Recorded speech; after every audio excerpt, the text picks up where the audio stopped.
Hello everyone, and welcome back to another exciting video about the amazing World in Flames mod, the modern day mod for WARNO, and they've now fleshed out both sides of this to the extent that both sides now have basically a full roster, as we already had the Germans and the French and the Belgians coming in next to the Americans, and now the Russians next to their tank and motorized divisions also get a VDV and a Marine Corps and another motorized division, so that you can get a fully fleshed out Russian army here.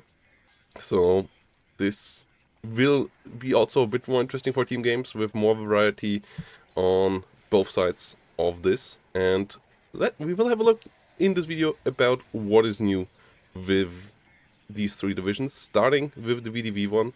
And there, as always, we start in the logistics tab, where we see Mi-26s here and some KAMAZ trucks coming around here as your logistics vehicle, BMD2 as your little CV, and infantry-wise you get some good stuff as well. RPG 28, Tejanikis, Medis teams here, with relatively small numbers here for the BMD infantry.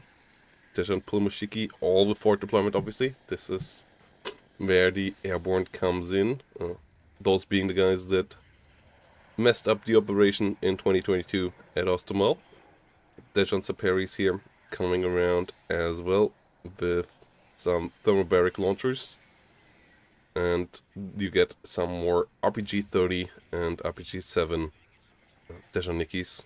And the special forces coming up in form of Spetsnaz and Spetsnaz RG6 with a long-range grenade launcher here. So that is quite powerful.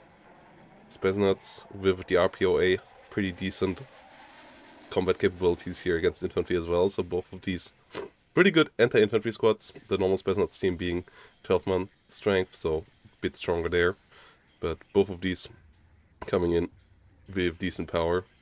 And you also, if you have a look into the deck themselves, you also get them in decent transport here with the Typhoon case and the big Spetsnaz team coming in a Mi-8 helicopter. Cornets and Dejan Cornets with forward deployment being your big ATGMs, Conquerors M, your slightly weaker ones can come in another BTR or BTR with a robot and a Conquerors on top.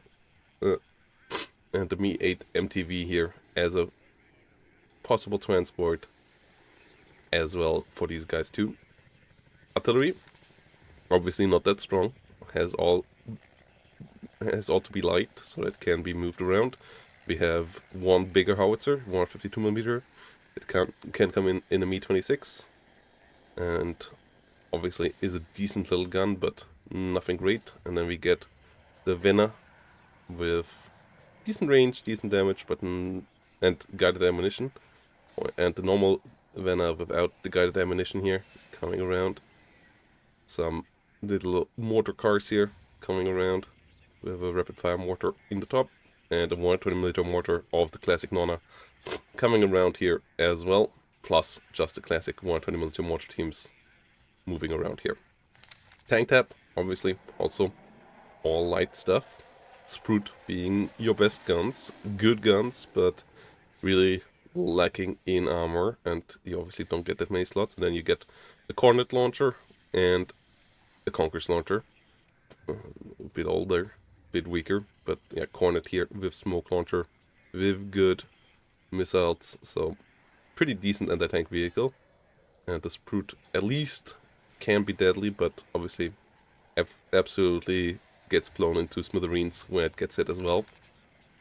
Recon, Rheostat, Spetsnaz Sniperi with a lot of Typhoon vehicle options, or a slightly faster Samad here, going around with 120 kmh if you want to get those guys to the front line quickly.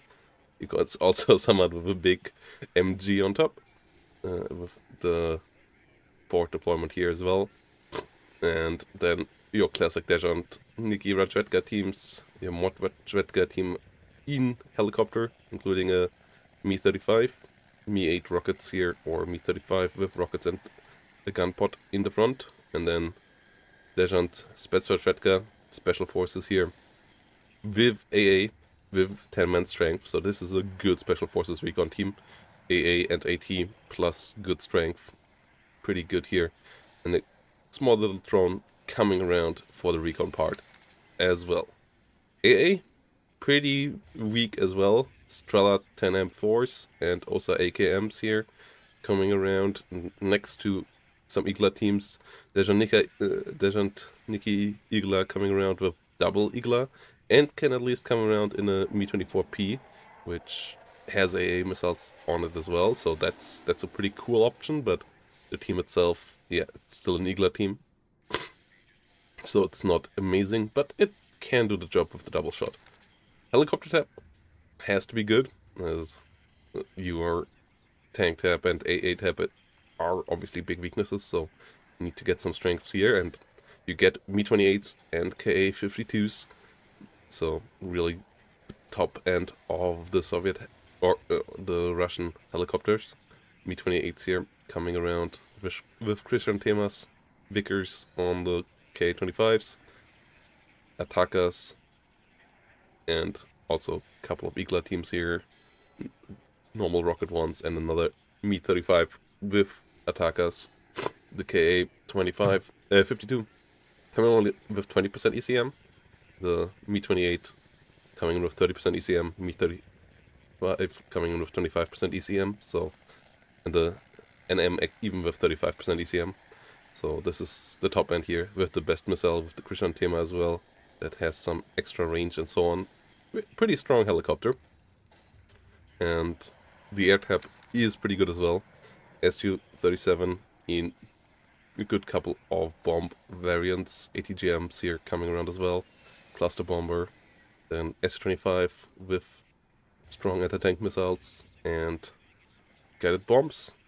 And then we also have Su-35 here as your fighter, as your seat, and a MiG-31 as your long-range fighter as well. So a decent air tap, actually not the cheapest slots, but still decent slots, and the planes are pretty good. Not top tier, but 50% ECM is pretty solid, and 60% for the seat, pretty solid as well. You get some long-range missiles, and you get some decent weapon loadouts here on the Su-34s as well. It's, yeah, for the Russian standard, pretty good. So this is a light infantry unit, the division here, that gets some special forces, gets some decent helicopters, and does the job pretty decently. On the other side, on the next one, we have the Moskoya Pekota here, the Marines basically, coming around with BMP-3s, coming around with some light BTRs as their CV options. Classic supplied trucks here coming around. Slots are pretty decent as well. And then we have the Moskoya here as the Resolute Infantry. VP coming around. Military police units. Get some AGS. We get some MG teams. And BTR 82 being the classic transport here of these guys, with the 30mm turret on top. Double RPG, with one of them being anti-infantry here again, and then the Saperis coming around with the normal satchel charges here. The Pekota coming in the BMP, PTR, and more BMP3 option with the RPG 28. Normal ones coming in with the standard 7 VL. This one coming in with the lighter RPG 30, but getting 2 MGs where the others only get 1, as all of them are 8-man teams. BMP3 here coming around in a version with the better ATGM or the 20mm penetration MG, and it also gets the extra armor here with the cage armor on the side, and the BTR here coming in with slightly up armored variant as well, that also gets the cages on the side. And then here we get a BMP3 variant with some extra reactive armor packages all around, so that it goes up a good bit both in normal armor protection, but also in getting the reactive armor trait, which is pretty effective here in this mod as well. Then we get a variant with the SVD for extra anti-infantry stopping capabilities, and the Bergovia Okana here with double RG6 for good stunning power and good anti-infantry capabilities. As a pure anti-infantry team, 11-man strength, so really good at that job. And then also the Cornet and the Conqueror Sam here as the ATGMs. Artillery, pretty standard as well. Gvazdica and the Tornado G here with rockets, classic mortar teams, and a standard mod 52mm artillery piece as well. Tanks, you get some pretty decent ones here. For this mod, they are not that amazing. T80BVs, 21 penetration, 17 frontal armor. The T80BV 2022 with the modifiers here, with the roof protection against drones, with 22 frontal armor, 21 penetration, good level of extra protection, gets a thermal sight as well. And then the BVM coming around with an ATGM and with better rounds, so that it goes up to 25 penetration. So that is a pretty good tank actually. And then we get that same one with the extra protection here for the top armor, going up to 5 top armor, and also 1 side armor extra. Storm coming around here with the Kokong missile as a little ATGM vehicle, if you want that. Recon, Moskaya Razvedka coming around, Moskaya Mod Razvedka coming around in the BTR or BMP3 as a recon, that's pretty nice. And the Spetsnaz BMF coming around for smoke, satchel charges, and the GSR trait, that's the important part. The fighting capability with 6 men are pretty limited. With the Tiger M, it can do a pretty decent job still.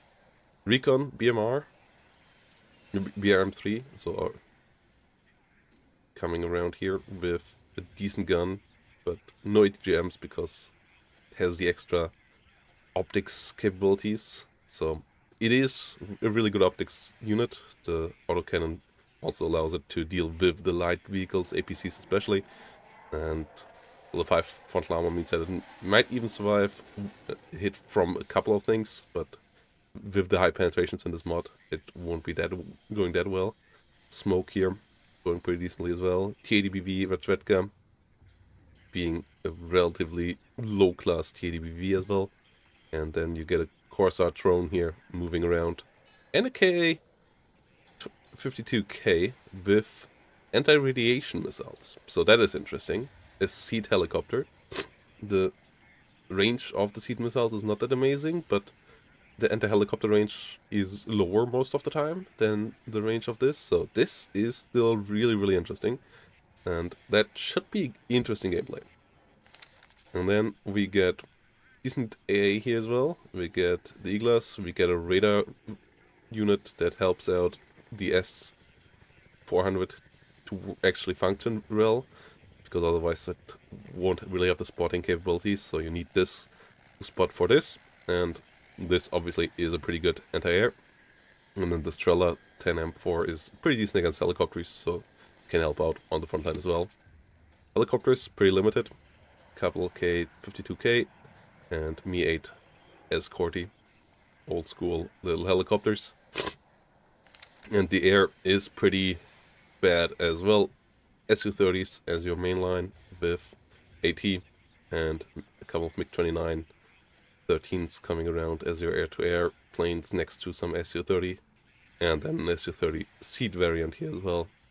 So yeah, not the greatest air tab here either. And then the final one is a new Motostrelka division coming around here with the 20th classic supply trucks again, logistics tab, nothing special.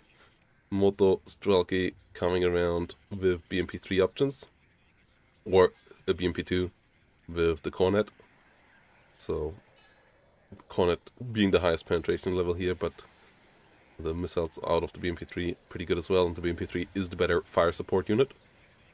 And then we have the Plamia and the classic MG teams. Saperi, Ognomachiki with the RPO thermobaric launcher, and some Saperi with the mix of AT and the thermobaric warhead. Pulamachiki coming around with a lot of firepower, and BMP-3 and BMP-2 as well. And some anti-infantry forces here with 10-man squads, thermobaric launcher, and some smoke grenades. Whilst we also get another cornet here. Artillery brings you Mazdas, brings you a Smirch, and brings you a mine clearing tool that you can use up to blow up stuff here as well with the Meteorite, and then a 120mm mortar coming around as well. Tanks is the T90 series. You get some decent ones here. 23 penetration, 22 frontal armor. T90 coming around with a decent ATGM and good frontal armor, good penetration as well. And the T90M here with the extra frontal armor and Dazzler reactive armor is on all of them. So, but yeah, Dazzler, good frontal armor upgrade here for the T90M.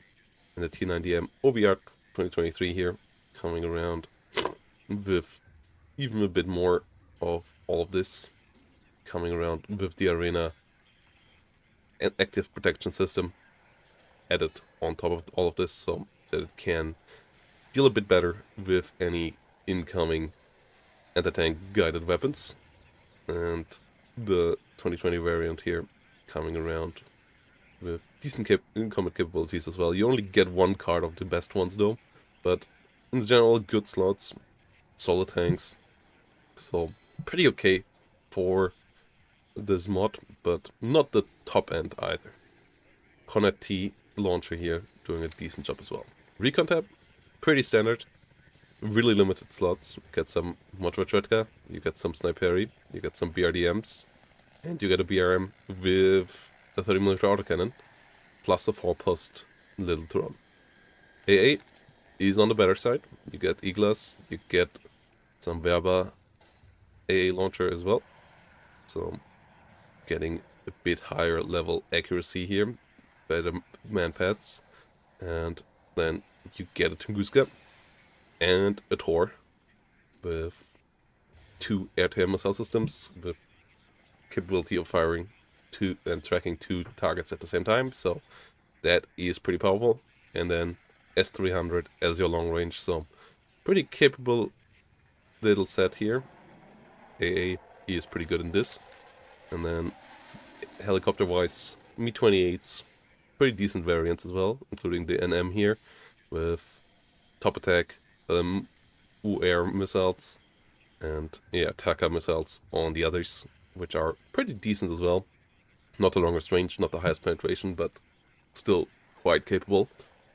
And in the air, you get relatively old stuff as well. SU-24s coming around here in LGB variant, in thermobaric bombs, HE and AT, and then you get some SU-27s and a couple of SU-30s as your better fighters, and an SU-30 seat as well. So air tab is okay, but not good for this mod. Like, SU-24s are pretty low quality for modern day mod, and like everything you know from WARNO basically showing up is like, ooh, this might not be great here, because obviously it's a couple decades later, so those have a couple extra decades in service time and not really any upgrade here in Russian service, so they all go with still 30% ECM.